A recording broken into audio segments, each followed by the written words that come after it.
केन उपनिषद आणि या ठिकाणी चालू असणारा दुसरा खंड, त्याचा असणारा चौथा जो मंत्र आहे, चौथ्या मंत्राचा असणारी व्याख्या जी आहे ती व्याख्या आपण मागच्या पाठामध्ये या ठिकाणी पाहिली. आणि आता त्याचं असणारं भाष्य चौथा मंत्र जो आहे, काय चौथा मंत्र सांगतो, प्रतिबोधविदितमतम अमृतत्वं हि विन्दते आत्मना विन्दते वीर्यं विद्यया विन्दते अमृतम. की अशा प्रकारे या ठिकाणी असणारा जो चौथा मंत्र तो व्यवस्थित मागच्या पूर्ण पाठाला एक पाठ सगळा त्याचंच आपण या ठिकाणी चिंतन केलं. त्यामुळे आता पुन्हा तिकडे आता जायची गरज नाही. थोडक्यात फक्त अर्थ पाहू. काय म्हणतात, प्रतिबोध विदितम. प्रतिबोध म्हणजे जे प्रत्येक बोध कोणामागे, बुद्धीच्या प्रतीतीमध्ये म्हणजे बुद्धीद्वारा ज्ञान प्राप्त होणाऱ्या प्रत्येक विषयामागे प्रत्येकात्म रूपाने जे जाणले जाते की या सगळ्यामध्ये बुद्धीला सुद्धा तो चैतन्य म्हणजे बुद्धी ज्यावेळेस ग्रहण करते एखादी वस्तू, ज्यावेळेस ती ग्रहण करण्याकरिता न अपेक्षित जी शक्ती आहे ती अपेक्षित शक्ती प्रत्येकात्म रूपाने जे जाणली जाते म्हणजे प्रत्येक वेळेस प्रत्येक कोणतीही जी वृत्ती आहे त्या वृत्तीला ज्यावेळेस आपण जाणतो, जाणण्याची असणारी शक्ती या ठिकाणी ती शक्ती म्हणजेच ब्रह्म असं या ठिकाणी सांगितलं. आणि म्हणून प्रत्येक विषयाचे ज्ञान होण्यास जी शक्ती अपेक्षित आहे तेच ब्रह्म आहे. म्हणजे ज्ञानस्वरूपच सांगितलं.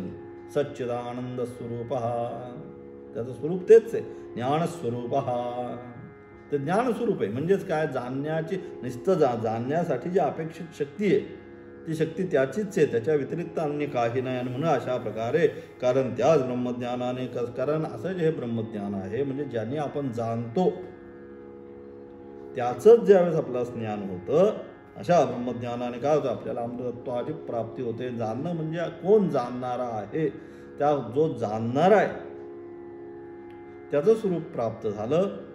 यथार्थ म्हणजे काय, मग ब्रह्मज्ञानाचीच प्राप्ती, आत्मज्ञानाचीच प्राप्ती. ते जाणल्यानंतर दुसरं काही पुन्हा जाणण्याची गरज पडत नाही. त्याचं सगळी व्याख्या झालेल. अमृतत्व तर आपल्यामधूनच प्राप्त होते, अत्यंत महत्त्वाचा विषय. परमेश्वर प्राप्तीकरिता म्हणून इकडे तिकडे कुठेही जाण्याची गरज नाही. हा फार महत्त्वाचा विषय आहे की आपण म्हणतो इकडे गेल्यानंतर परमेश्वराची प्राप्ती होईल, तिकडे गेल्यानंतर परमेश्वराची प्राप्ती कुठेही जाऊन होत नाही. तो इथेच अंतस्थात्मानं अजन्न दृष्ट्वा. कुठे शोधिशी रामेश्वराने, कुठे शोधिशी काशी, हृदयातील भगवंत राहिला हृदयातून उपाशी सांगितलं की हा जो भगवंत या ठिकाणी आपल्या हृदयामध्ये आहे त्या हृदयामध्ये असणाऱ्या भगवंताचा साक्षात्कार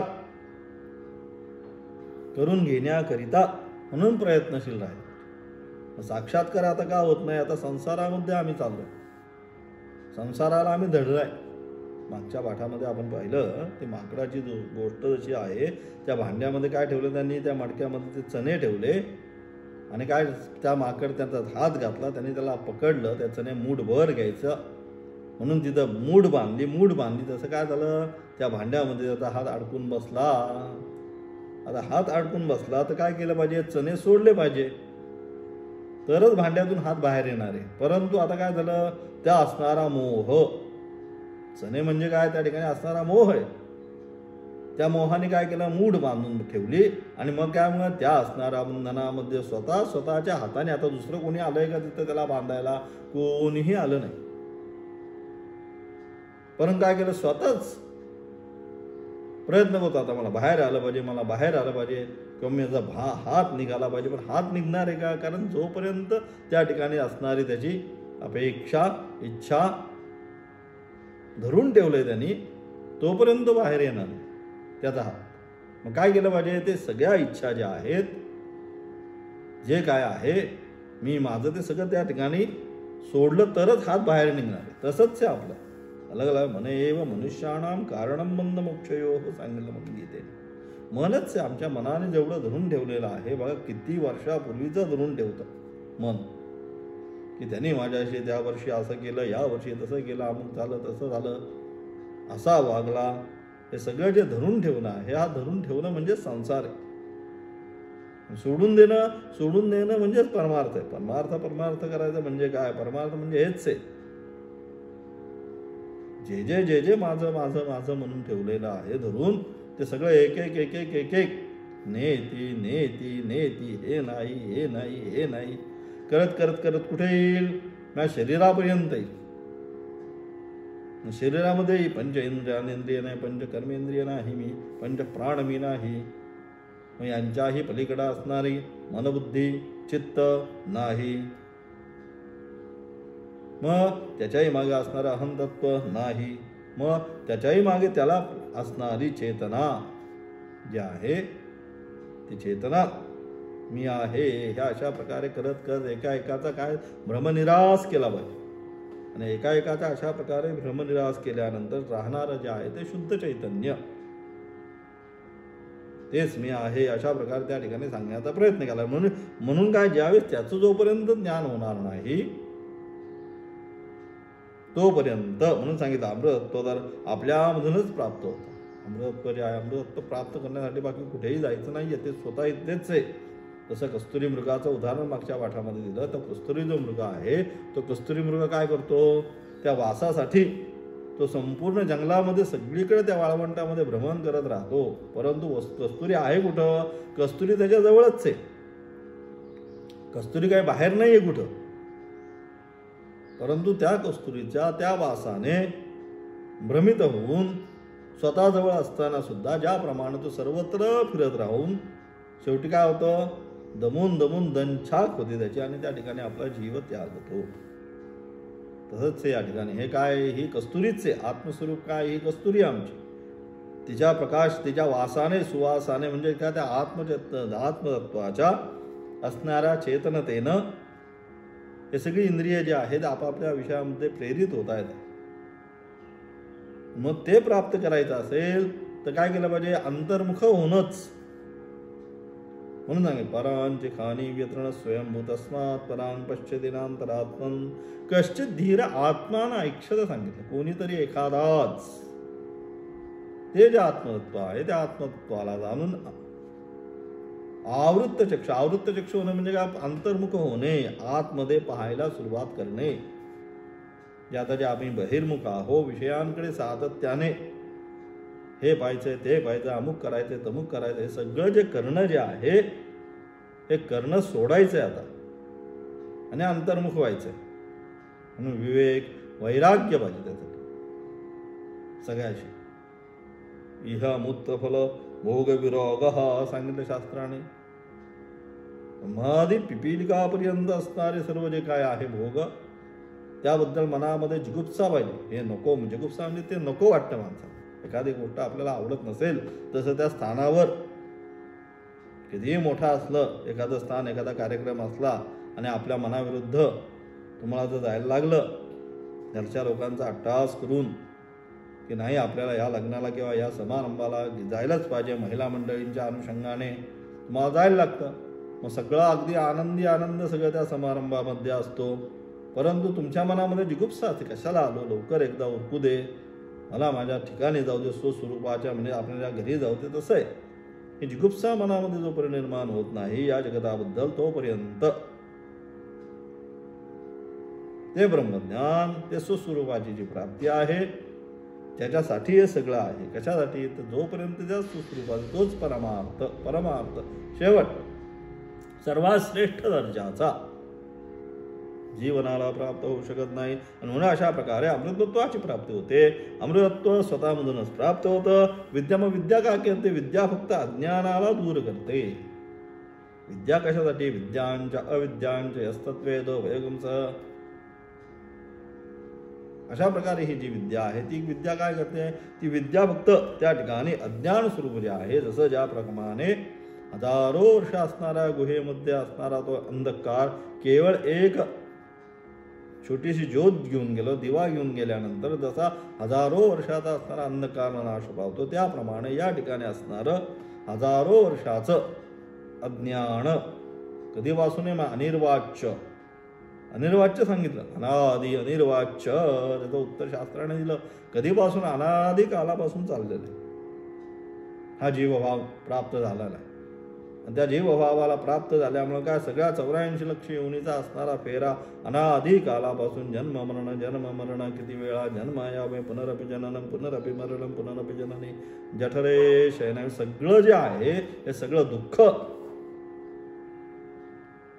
कोण हा जीवात्मा अनुभवतोय. दुःख किती आहे संसारी माणसाला सांगायला नको. म्हणजे सातत्याने सकाळी उठल्यापासून रात्री झोपेपर्यंत दुःखच आहे. सुख पाहता जवा एवढे दुःख पर्वता एवढे.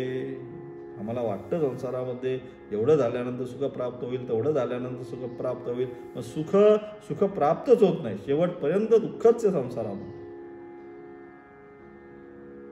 यात किंचित सुखाची मात्रा तिथं नाही.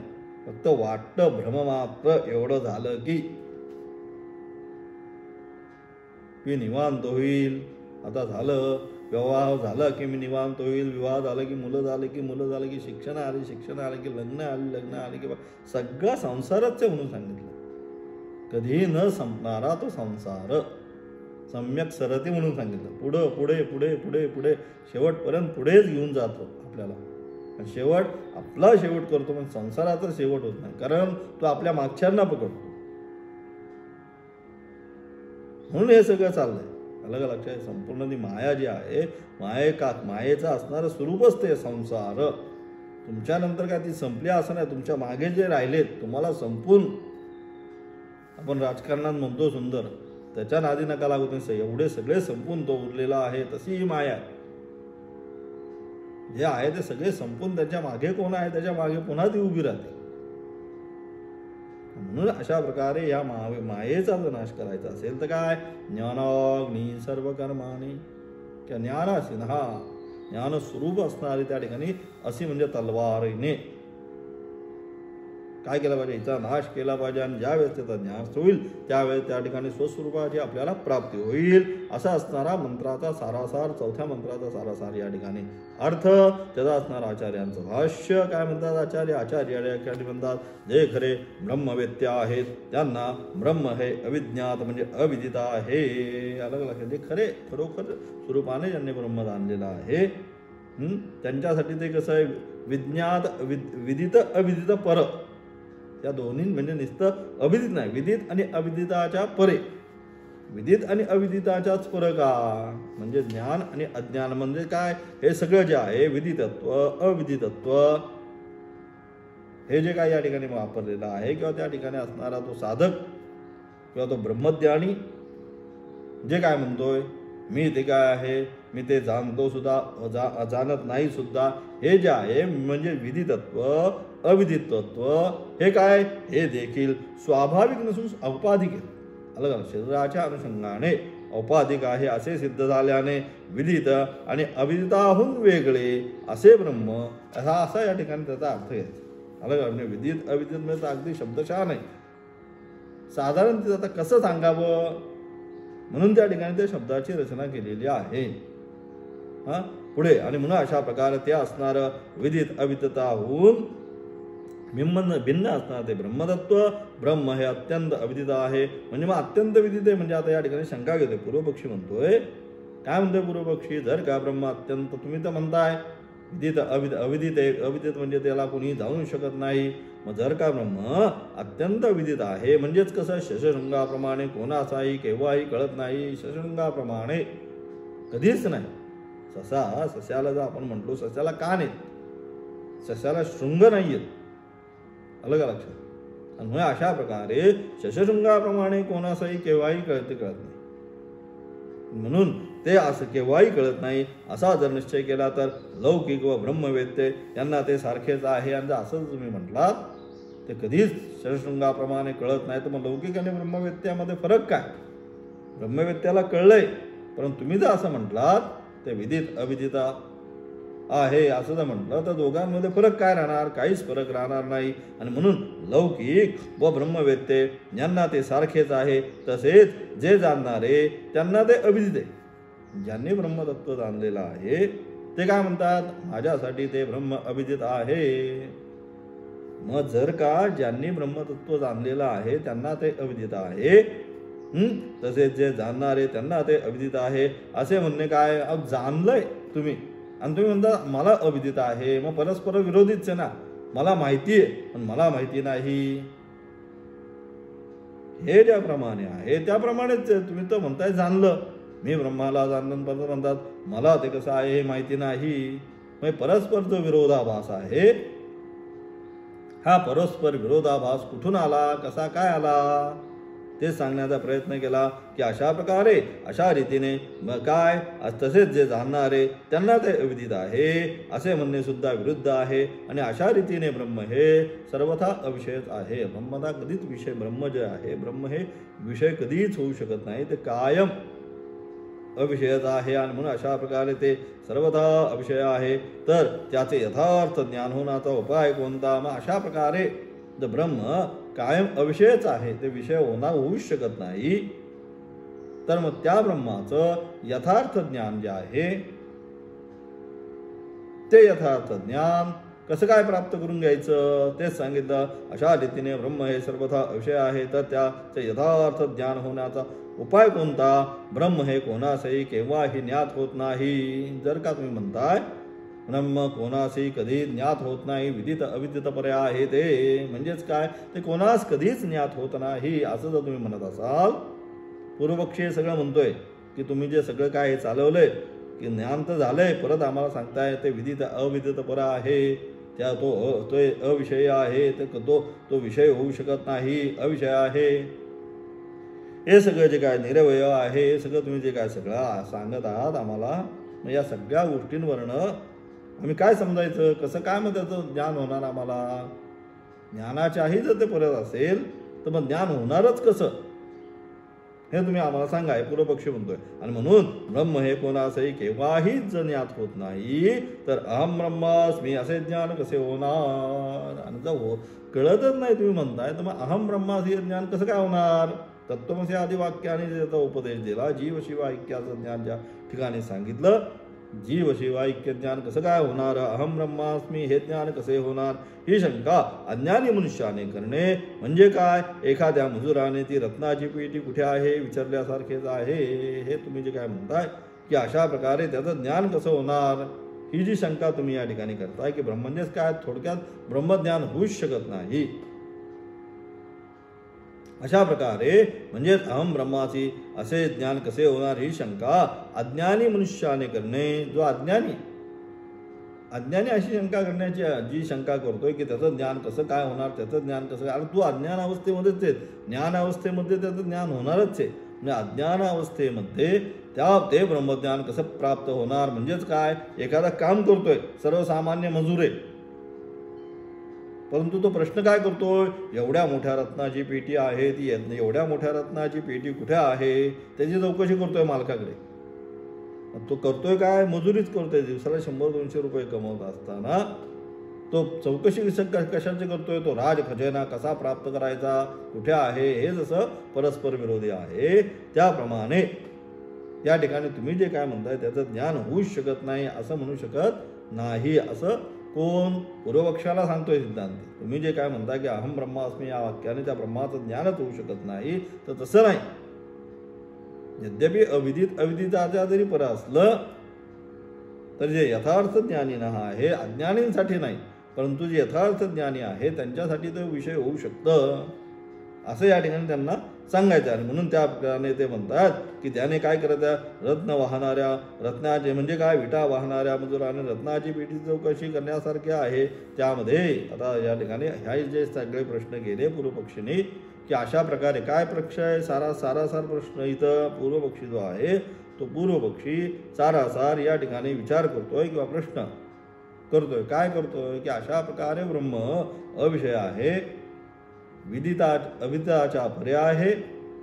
मग असं अविषय विदित अविदित पर असणारं ते ब्रह्म तुम्ही म्हणताय म्हणजे त्याचं ज्ञानच होऊ शकत नाही.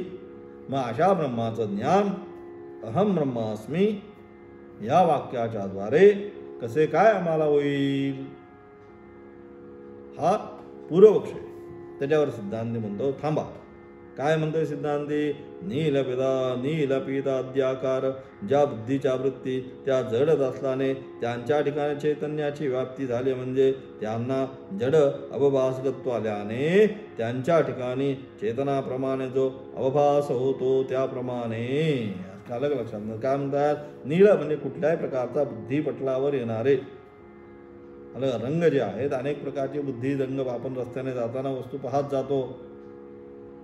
पाहत गेल्यानंतर म्हणजेच काय? नीलपिताद्याकार ज्या बुद्धीच्या वृत्ती बुद्धीच्या ज्या निर्माण होणाऱ्या ज्या वृत्ती आहेत बुद्धीतून, त्या कशा आहेत? ज्या वास्तविक पाहता जड स्वरूपाच्या, परंतु त्या जड स्वरूपाच्या असताना सुद्धा असल्याने त्यांच्या ठिकाणी चैतन्याची व्याप्ती झाल्यानंतर आपण म्हणतो हे पुस्तक आहे. हे कधी म्हणतो?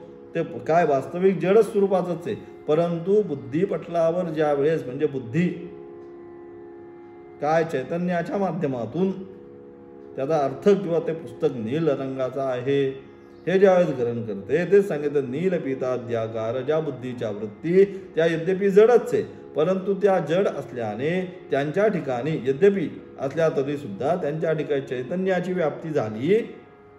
म्हणजे काय होतं? जड अवभासगत्व असल्याने त्यांच्या ठिकाणी चेतनाप्रमाणे तो अवभास होतो. त्यानंतर व्यवहाराला आरंभ होतो.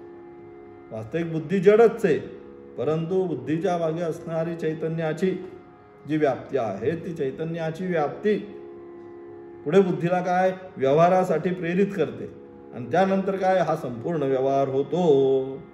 हे असं या ठिकाणी सांगितलं. त्याप्रमाणेच हे जसं आहे, जसं ती चैतन्याची व्याप्ती बुद्धीमध्ये आल्यानंतर संपूर्ण व्यवहार संसाराला आरंभ होतो, त्याचप्रमाणे निस्ती बुद्धी जडच आहे. मनबुद्धी चित्त अहंकार आहे काय? जड स्वरूपातच सांगितलंय.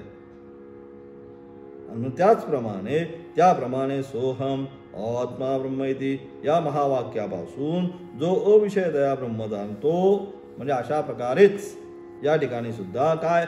सो अहम आत्मा ब्रह्म, तो माझा आत्मा म्हणजेच ब्रह्म. अशा प्रकारे या महावाक्यापासून हे महावाक्याचं ज्ञान झाल्यानंतर जो अविषयतया ब्रह्म जाणतो, म्हणजे अशा प्रकारे ते ब्रह्म जे आहे ते अविषयतया तो विषय होऊ शकत नाही. एकदा विषय झाला की यद्यद दृश्यम तत्तद नश्यम, विषय झाल्यानंतर विषयाचा नाशानंतर त्याची पण समाप्ती होणार आहे. गुलाबजामामध्ये ब्रह्म पाहायला गेल्यानंतर गुलाबजाम खाल्ल्यानंतर गुलाबजाम राहणारे का? विषय राहणारे का? नाही. मग ब्रह्म पण त्याच्या विषयाचा नाशाबरोबर मग ब्रह्माचा पण नाश करून घ्यायचा आहे का? नाही. आणि म्हणून सांगितलं काय? त्यांनी तो जो आहे सो अहम आत्मा ब्रह्म, तो हा या ठिकाणी असणारा आत्मतत्व जे आहे ते आत्मतत्व म्हणजेच ब्रह्म. या महावाक्यापासून ते ब्रह्म कसं आहे? अविषयतया ब्रह्म जाणतो. अशा प्रकारे तो संपूर्ण जे विषय आहे त्या विषयापेक्षा भिन्न असणारं अविषयी स्वरूपाचं जे आहे अविषयतया ब्रह्म जाणतो, त्यास ब्रह्मविद अशी संज्ञा आहे, म्हणून कोणताही दोष येत नाही. यामुळे अशा प्रकारे तुम्ही जे म्हणताय की अशा प्रकारे विदित अविदित पर असणारं जे ब्रह्म आहे ते कधीच जाणू शकत नाही, तर तसं होऊ शकत नाही. कारण सो अहम आत्मा या ठिकाणी या महावाक्यापासून ज्यांनी ब्रह्म जाणलेले आहे त्यांनी काय? ब्रह्मविद अशी संज्ञा सुद्धा त्यांनी जीवनामध्ये प्राप्त करून घेतली आहे. बोध प्रतिबोध विदितम बोधम बोधम विदितम म्हणजे काय? याचा अर्थ बोध शब्दाने बुद्धीचे ते प्रत्यय म्हणजेच काय? बुद्धीचे येणारे प्रत्यय, बुद्धिपटलावर येणारे प्रत्यय म्हणजे काय? घटपटाद्याकार म्हणजे हा घट आहे, हा पट आहे, याचं ज्ञान कधी होतं? काहीतरी ते चैतन्यता आहे म्हणून तर ज्ञान होतं ना. हा घट आहे हे ज्ञान होण्याकरता तर घट पहिल्यांदा कुठेतरी पाहिलाय त्यांनी, तेव्हा तो आकार काय झाला? बुद्धिपटलावर आला. मग तो काय झाला? तो बुद्धिपटलावर साठवून ठेवला. तो साठवून ठेवण्याकरता जसं जर फोनमध्ये बॅटरीच नसेल तर मेमरी कार्ड असून काही उपयोग नाही, बरोबर? नसतं मेमरी कार्ड टाकलंय. मेमरी कार्ड म्हणजे मेमरी म्हणजेच बुद्धी, म्हणून त्याला मेमरी कार्ड तिथं सांगितलं. परंतु ते जी मेमरी आहे ती मेमरी चालण्यासाठी ते मेमरी कार्ड जे आहे त्याच्यामध्ये टाकलेलं ते मेमरी कार्ड तेव्हाच सेव्ह केलेली वस्तू ग्रहण करेल कधी? त्याला ऊर्जेचा स्रोत मिळाला तर. कोणता ऊर्जेचा स्रोत आहे? त्या ठिकाणी असणारी बॅटरी.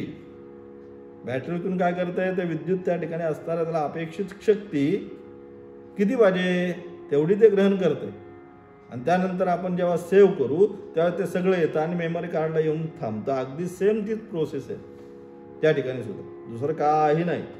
फोनमध्ये असणारी प्रोसेसच या ठिकाणी. म्हणून तेच सांगतात काय? बोध शब्दाने बुद्धीचे जे प्रत्यय म्हणजे घटपटाद्याकार, जे काय जे बुद्धी पाहते. घट हा पट म्हणजे वस्त्र, घट म्हणजे घडा.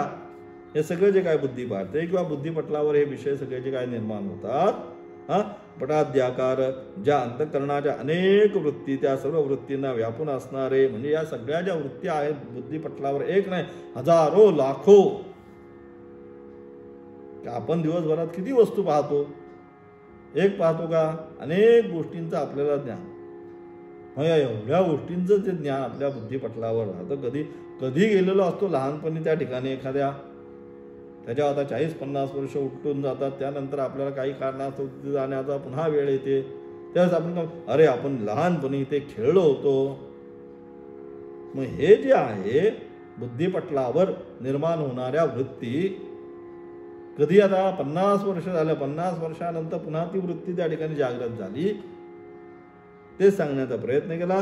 त्या सर्व म्हणजेच काय? घटपटाद्याकार. घटपटाद्याकार त्या व्यतिरिक्त ह्या सगळ्या वृत्ती बुद्धिपटलावर जे येणाऱ्या म्हणजे जे विषय बुद्धीने अनुभवले किंवा जे विषय बुद्धीने पाहिले, प्राप्त केले, त्या सगळ्या स्मृती ज्याला म्हणतो. स्मृती बुद्धीच्या पटलावर तशाच आहेत.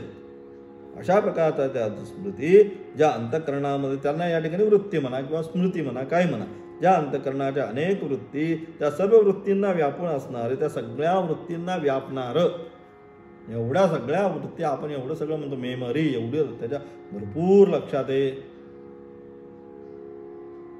कशामुळे? ते त्या सर्व वृत्तींना व्यापून असणारे अनुगत एकरूप भासणारे जे चैतन्य, त्या सगळ्यांना व्याप्त करणारं, त्या सर्वांमध्ये अनुगत असणारं जे चैतन्य आहे, त्याचा बोध होतो या सगळ्यांच्या द्वारे. त्या सगळ्यांच्या मागे काय आहे? ते चैतन्य आहे. ते चैतन्य बुद्धीला काय करतंय? चालना देते. आणि त्यानंतर बुद्धी त्या वस्तू जे पाहिलं, हे केलं, ते सगळं आठवतंय, स्मृतीमध्ये येते.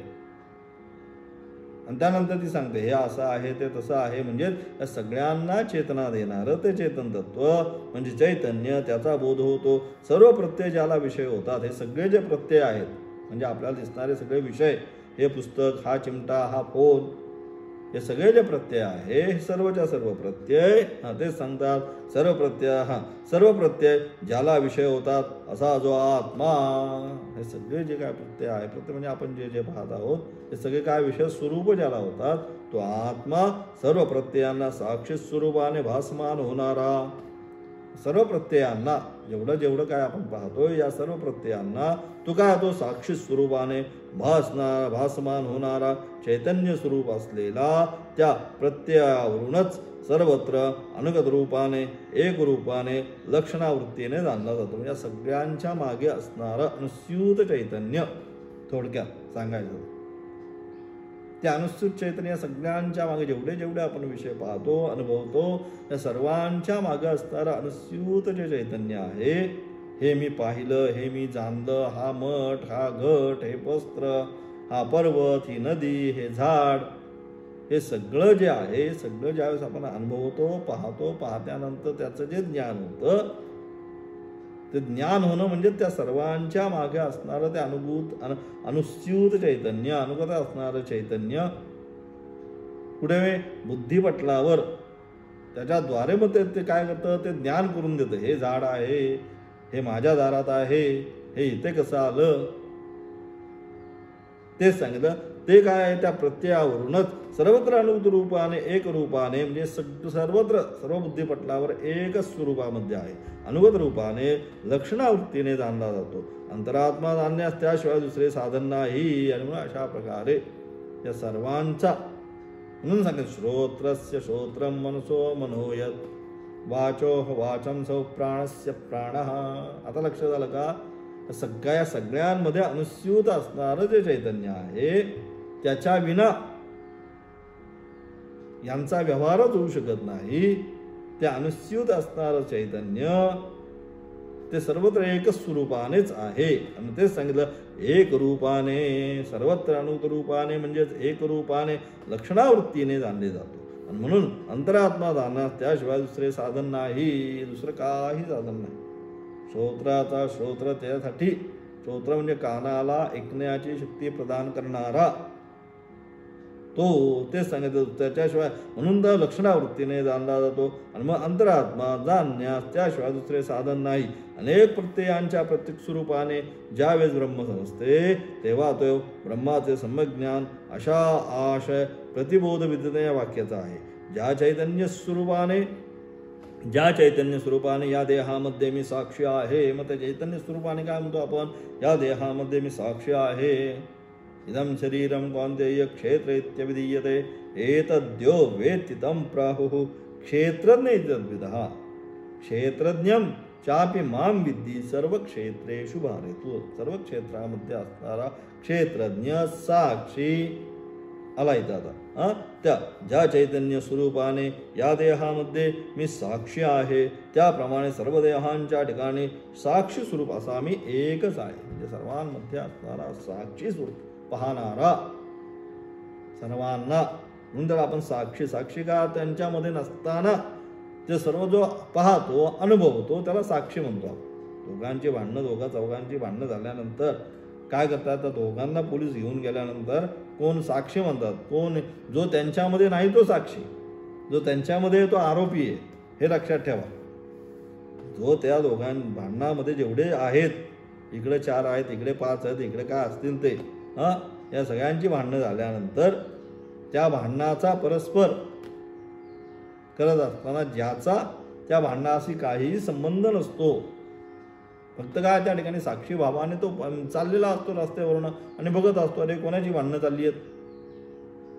मग पोलीस तर ते पाहतात CCTV मध्ये, अरे हा इथे होता उभा, याला बोलून आणा. त्याचा दोघांशी संबंध आहे का नाही, ते दोघं कोण आहेत, ते दोन्ही आरोपी आहेत, या पक्षाचे त्या पक्षाचे. साक्षी पाहणार आहे फक्त तिथं, की ज्यांचा या ह्याला पण ओळखत नाही त्याला पण ओळखत नाही, असा जो आहे तो साक्षी. तसं हे जे चैतन्य आहे हे ज्या चैतन्य स्वरूपाने या देहामध्ये मी साक्षी आहे तसंच ते साक्षी भावाने अस्तित्व लब्धव्यम तत्भावेन चोभयो.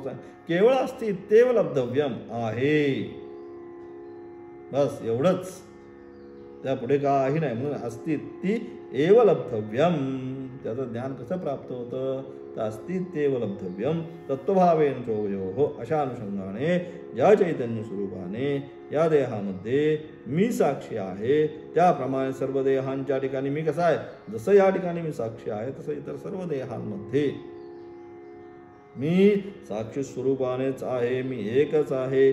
जो भेद प्रत्यय होतो तो साक्ष ज्या देहादी, त्यामुळे तसेच आत्म्या ज्या ठिकाणी जनन मरण जे व्यवहार ते सर्व उपाधी निमित्त आहे. जन्ममरणादी जे काय आत्म्याच्या ठिकाणी जे सगळे व्यवहार आपण पाहत आहोत हे सर्वच्या सर्व व्यवहार कशाने, उपाधी निमित्त. उपाधीला जन्म, मासांसी जीर्णानि यथा विहाय नवानि गृह्णाति नरोपराणि तथा शरीरानि विहाय जीर्णानि अन्यानि संयाति नवानि देह. म्हणजे सगळे जन्म मरण हे जे काय सगळं आहे हे उपाधिकृत आहे. म्हणून ते सर्व उपाधी निमित्त काय आहे असा अर्थ केला असता सर्व भूतांच्या ठिकाणी आत्मा एक नित्य शुद्ध सर्व विशेष रहित असा सिद्ध होतो. आणि म्हणजे अशा प्रकारे. आणि म्हणून हे सगळं जे जन्ममरणादी आहे उपाधी निमित्त असल्यानंतर असा अर्थ केल्यानंतर सर्व भूतांच्या ठिकाणी असणारं जे आत्मतत्व आहे ते आत्मतत्व कोणत्या स्वरूपाचं आहे, तर ते आत्मतत्व एकच नित्य शुद्ध सर्व विशेष रहित. तिथं कुठलाच प्रकारचं विशेष नाही. आत्म्यामध्ये विशेष काय, आत्म्यामध्ये काहीच विशेष नाही, हे आत्म्याचं विशेष. अत्यंत मजेशीर गोष्ट एवढीच आहे. त्याचं काय विशेष आहे, तर ज्यामध्ये काही विशेष नाही, ज्या विशेष होतोय त्यात विशेष संबंध निर्माण होतो. म्हणून तिथं काहीच विशेष नाही, त्याच्यामध्ये विशेष काहीच नाही, हेच त्याचं विशेष. तेच सांगितलं. म्हणून सर्व विशेष रहित आहेत, सर्व विशेष रहित असा सिद्ध होतो. ज्याप्रमाणे आकाश एकच जरी असले, ज्याप्रमाणे आकाश सर्वत्र एक आहे, तरी सुद्धा ते आकाश ज्याप्रमाणे घट गिरी गोहादी उपाधींद्वारा, तसं घटपटादी अनेक याच्याद्वारा ते काय उपाधीच्या द्वारे आपण म्हणतो याला घटाकाश मठाकाश, हे काय झालं उपाधीच्या द्वारे एकच असणारं आकाश, एकच आकाश, परंतु ज्याप्रमाणे घट मठ यांच्या उपाधीद्वारा आपण काय म्हणतो हे घटाकाश हे मठाकाश. परंतु घटाकाश आणि मठाकाशामधला आकाश काय भिन्न स्वरूपाचं आहे का? तर भिन्न स्वरूपाचं नाही, एकच आहे. परंतु उपाधीने ज्यावेळेस ते परिच्छिन्न झालं त्यावेळेस आपण त्याला म्हणतो हा घटाकाश आहे. या घटाच्या आतमध्ये असणार आकाश घटाकाश आहे, या मठाच्या आतमध्ये असणारा आकाश मठाकाश आहे. हे ज्याप्रमाणे आपण म्हणतो सर्व म्हणजे त्याचप्रमाणे ज्याप्रमाणे आकाश एकच जरी असले व घटपटादी उपाधींद्वारा ते काय सांगता आपण अनेक आपण त्यांना वाचतो, ते आपल्याला अनेक दिसतात. त्याचप्रमाणे तसेच आत्म्याच्या ठिकाणी सुद्धा जे विधितत्व अदेवितत्व हे देखील स्वाभाविक नसून औपाधिकच आहे. त्याचप्रमाणे विदित अविदित पर म्हणजे काय? ज्याप्रमाणे आकाश एकच असताना उपाधिजन्य भेदाने परिच्छिन्न होऊन ते घटाकाश मठाकाश असं आपण म्हणतो, त्याप्रमाणे असणारं हे चैतन्य सर्वत्र एकच स्वरूपाने असून उपाधी भेदानेच आम्ही त्याला काय केलं विदित अविदित. विदित पण नाही अविदिताच्या सुद्धा परे, परंतु आपण औपाधिक म्हणून सांगितलं औपाधिक. आणि म्हणून अशा प्रकारे विदित अविदित्व ते देखील स्वाभाविक नाही, त्याचा स्वभाव नाही. मग काय उपाधीच्या अनुषंगाने नसून औपाधिकच आहे असे सिद्ध झाल्याने विदित अविदिताहून जे वेगळे विदित अविदिताहून जे वेगळे आहे भिन्न स्वरूपाचं, कारण विशेषण भावच त्याचा नाही, काही विशेष नाही त्याचा असं असणार तेच ब्रह्म असा वाक्यात होतो. या श्रुती ही प्रमाण आहे. श्रुती काय म्हणते? दृष्टेर द्रष्टा श्रोते श्रोता मतेर मंता विज्ञातेर विज्ञाता. अशा प्रकारे भाष्यकाराने प्रतिबोध विदितम याचे व्याख्यान करून अन्य देव तद्विदिता नो न वेदेति वेदज या वाक्याने सांगितलेला अखंड वाक्यार्थ शब्दांतराने प्रतिपादित केलेला हा सिद्धांत अर्थ आहे. म्हणजे अशा प्रकारे ते ब्रह्मतत्व आहे, ते सर्वत्र अनुस्यूत एकच आहे. विदित अविदिता उपाधीच्या अनुषंगाने जसा आकाश सर्वत्र एक असताना उपाधी भेदाने ज्याप्रमाणे आपण त्याला घटाकाश मठाकाश म्हणतो त्याचप्रमाणे असणारं ते परमेश्वराचं असणारं चैतन्य आत्मतत्व सर्वत्र एकच अनुस्यूत आहे, फक्त उपाधी भेदाने आत्माच आहे. परंतु उपाधीच्या अनुषंगाने त्या उपाधीशी या असणाऱ्या उपाधीशी ज्यावेळेस तो जुडला त्यावेळेस तो काय झाला? तो मंदार तो स्वामीजी उपाधी भेदाने भेदला. वास्तविक आत्मतत्व एकच आहे. त्याच्यामधलं नामरूप काढल्यानंतर राहिलेलं आत्मतत्व आहे, ते राहिलेले आत्मतत्व सर्वत्र अनुस्यूत एकच आहे. हे या ठिकाणी प्रतिबोध विदितम मतअमृतम ही विंदते या मंत्राच्या द्वारे हे या ठिकाणी सांगण्याचा त्यांनी प्रयत्न केला. त्याचा असणारा आता पुन्हा दृष्टात त्यानंतर प्रतिबोध विदितम या वाक्याने पूर्वपक्ष आणि पुन्हा सिद्धांत. आता जे आहे ब्रह्मज्ञान होणारच नाही असं म्हणू शकत नाही. तर ब्रह्मज्ञान त्यांनाच होतं की नामरूपाचा असणारा त्याग करून उपाधिकृत भेद ज्यावेळेस नष्ट होतो त्यावेळेस उपाधिकृत भेद नाश झाल्यानंतर राहणारं जे तत्व आहे ते आत्मतत्व आहे. हे सारासार सांगण्याचा या ठिकाणी त्यांनी प्रयत्न केलेला आहे. त्याचं असणारं पुन्हा आणखी आहे. आता पुन्हा उद्या आणखी थोडं क्लिष्ट आहे. आता उद्याचं सुद्धा व्याख्यान आजचं पण थोडं किंचित क्लिष्टच झालं, उद्याचं पण थोडं क्लिष्ट व्याख्यान होईल. पण तुम्हाला आता ते काही समजायला हरकत नाही. आता तुमच्यावर थोडे संस्कार सगळे झालेले आहेत. तर बाकीचं असणारा पाठ उद्याच्या पाठामध्ये असणारं पुढचं भाष्य त्याचं जे आहे ते आपण पाहणार आहोत. ओम तत्सत.